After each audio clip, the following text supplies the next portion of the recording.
Yes, tukwaniriza ku mukutu gwaffe omuganzi ogumanyikiddwa nga Uganda Mukamooli na wekityo amanya n'eddoboozi Mampita Ntambi Jimson Namon Rich Boy Maxudi Junior. Nate tukomyewo tubere nga tukutuusako biki bitambula mu music industry. Of course Uganda etabuuse omwaka gwakatandika Bebe ku list yakafuluma abantu bangi abajambalidde ate nga omukulu gyo yabadde mu press conference nakola ebintu yabadde ku interview mu nayogera ebintu mingi ebikankanye eggwanga ng'olunaku lwaleero bitukuleetedde era nga betwamusanzeko somewhere wabadde ebintu byanjawulo bingi byatugambye mo especially ku bayimbi ba wano naye especially King Saha. Olunaku lwaleero waliwo battle egenda mu maaso between King Saha ne Bebe Cool naye nga ate Bebe Cool siye muyimbi King Saha siye muyimbi gwabadde akusooka okwambalira okugamba amazima eva Bebe Cool kyalowooza aba akigamba abantu so n'olwekyo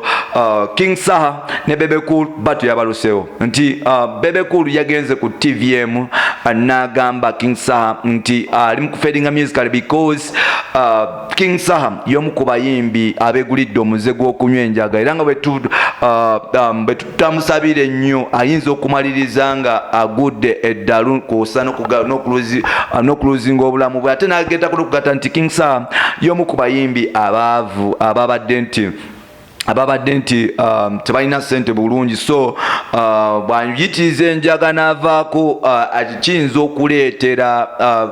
abantu kiyinza okuleetera burden mu industry in that King Saha tasobola kuraisinga ssente zisobola kumujjanjibwa mu rehab oba naaba ng'afunye obuzibu nti ajja kwetaaga kye bayita car wash. Olunaku lwaleero King Saha avuddeyo n'ayanukula na replyinga Bebe Cool n'amugamba nti Bebe Cool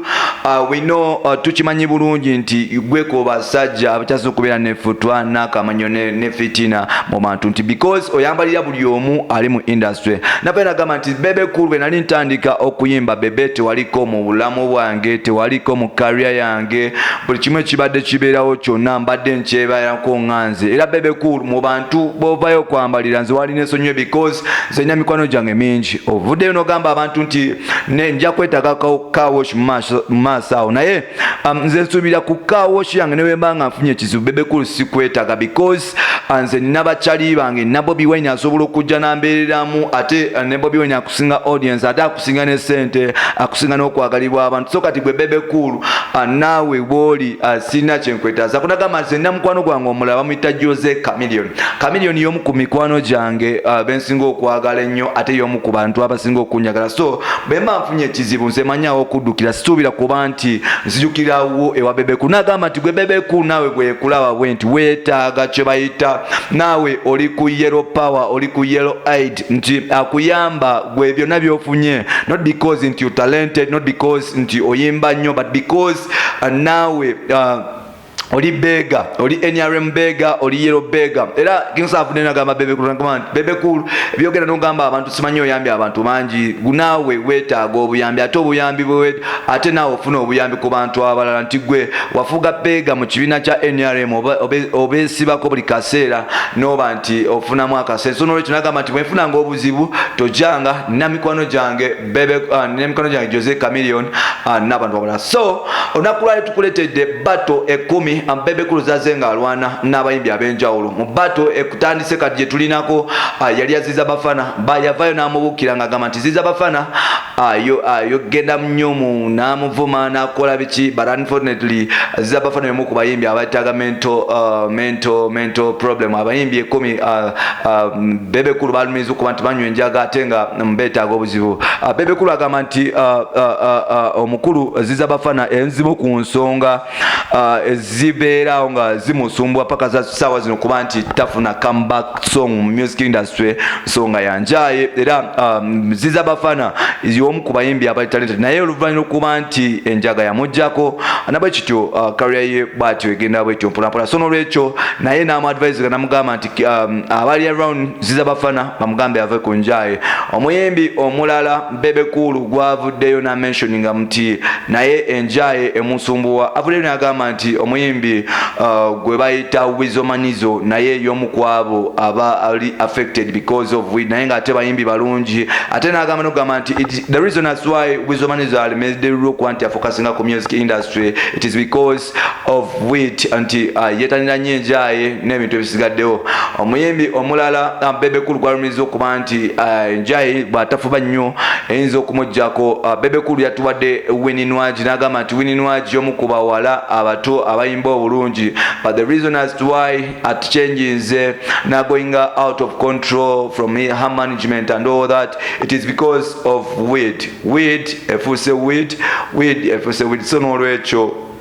n'avaayo n'abadvising okuba nti bava ku njaye mu position endala Bebe Cool avudde natumentioningira muganda wa Wiz ate muto wa Bakamillion gwe bayita Palaso Bebe Cool alumiriza Palaso kuba nti y'omu ku bayimbi abanywa enjaye I don't know whether yamulabako because I myself siranko Palaso ng'anywa njaye naye amutaddeko ate Bebe Cool avudde natugamba nti omuyimbi rapper omu omuto gwe bayita Fefe Busi y'omu ku bayimbi abali talented naye enjaye naye emufukidde enjaye kosago gata ne manager we gwe bayita Alpha so Bebe Cool avudde n'agamba nti abaana beetaaga obuyambi obw'amaanyi era mu bakyala ayongedde n'agattako omuwala gwe bayita Lydia Jasmine mu bayimbi abanywa enjaye so Bebe Cool avuddeyo ng'amenya list ey'enjawulo abayimbi abanywa enjaye ne effects ava match abayimbi abo abamu kunga Kingsa azzayo omuliro abatebanawo kuzzayo omuliro ate nga tukyakwa list ya Bebe Cool bagamba nti abayimbi bali talented naye nga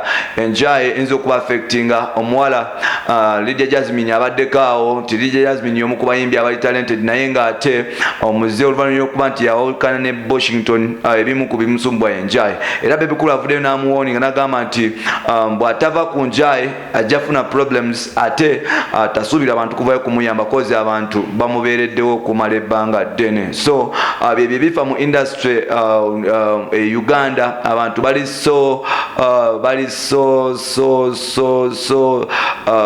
depressed abantu bali banyivu nnyo so n'olwekyo byebyo bya Bebe Cool abayimbi beebo bamentioninze nti bali talented naye enjaga eyinza okubajjako Saha wanda muliro abasigaddewo betulinza okubanga bakola bino n'ebirala byoba olinda omawulire gaffe agatako nsigadde ntambi gimuzo keep here watching Uganda Mukamooli subscribe follow me on Facebook follow me on Twitter Jimzo16 we shall be linking up tubeere nga twogera ebintu ebyenjawulo tubeere nga tukwatagana ebintu ebyenjawulo so bye for now see you when you see me